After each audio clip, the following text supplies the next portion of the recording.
Okay, so this is a film directed by Jake Schreier, who's not a particularly big name. The cast are Nat Wolff, who's not a particularly big name. Cara Delevingne, who's obviously a very big name in the fashion world, but she's not a big name in movies yet.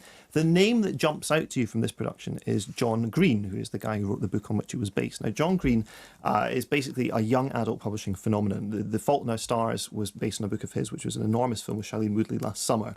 Paper Towns was actually written before The Fault in Our Stars, but it's been made into a film after that was such a big success, just in an attempt to kind of, make something more of this and keep the phenomenon running. Cash in, some may say. Exactly. Well, that's a very ungenerous way of putting it. Now, John Green's writing it has common themes throughout it, whether it's The Fault in Our Stars was a kind of an illness-based melodrama. Shailene Woodley was a cancer patient who fell in love with a fellow cancer patient. This has nothing to do with illness, but it does pick up on a couple of common threads. One of them, which I really admire, is this determination to give teenagers an intelligent and articulate inner life, and really John Green does this, I think, more conspicuously well than anyone since John Hughes. He really has that kind of tap into what teenagers think and how they talk. The thing I'm not so keen on is that the plots tend to have quite a self-helpy, positive thinking, be the best you can be thing going on, which to me just feels a little bit sickly and a little bit overstated. And I love in films like Diary of a Teenage Girl when you can feel your own way around the morality and you can come to your own conclusions. Anyway, Paper Towns has a little bit more of the latter than the former. So for me, it's a slight disappointment. You've got Nat Wolff playing this guy called Quentin, who's reaching the end of high school with some reluctance. And he's reflecting on a friendship he had with Margo Roth-Spiegelman, who's this amazing girl next door, played by Cara Delevingne. They're neighbours. They used to be best pals, then they slightly drifted apart, as boys and girls tend to do as they get into their teenage years. And then one night she comes knocking on his window for a miraculous night-long adventure before she disappears into the mist. And here is a clip of them on that magical night together. Margo? Margo, hey. Look, I need to borrow your car. What? Your car? I don't have a car. I mean your mom's car. I... Also, I need to drive the car because I have 9 things I need to do tonight, and more than half of them require a getaway driver. What are you, is he committing felonies? Ooh, remind me, is breaking and entering a felony? Yes. What? Well, okay.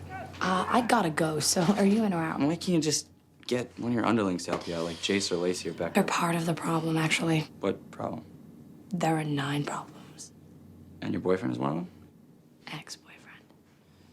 So she's basically setting right a few wrongs before she leaves town. The film falls very, very cleanly into 3 sections. The first section is this night where they go around doing all these pranks on Margot's ex-friends turned enemies. Then she vanishes and Quentin embarks on a kind of a treasure hunt where she's left clues about where she might have gone to. Paper Towns is obviously the title of the film, and it's referring to this phenomenon in cartography where map makers would put a fake town on their map back in the pre-internet days so they could work out if someone else had copied their map rather than going out and doing the cartography for themselves.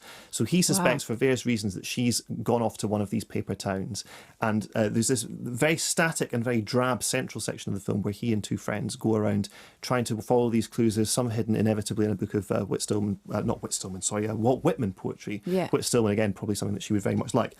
But this is a kind of a boring and drawn out section. Then there comes the road trip where they actually go to the paper town. So this is Quentin and his 2 friends and their 2 girlfriends as well.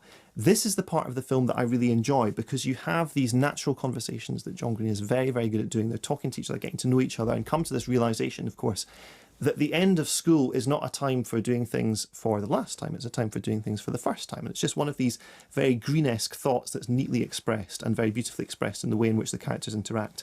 I think the serious problem at the heart of the film is the fact that Cara Delevingne's character is what's known as a manic pixie dream girl. So it's a kind of a false idea of a strong female character where she is this magical, eccentric person that's just pinballing off the walls with all this kind of lust for life. But really the only reason she's there is to bring excitement and passion to a man's existence. And so she does that and then she vanishes. And then the film never has the courage of its own convictions to reveal her as just being a normal person, which is what the book does and what the book does well. The film can't let go of this idea that she is somehow miraculous. And that ultimately is why it falls apart.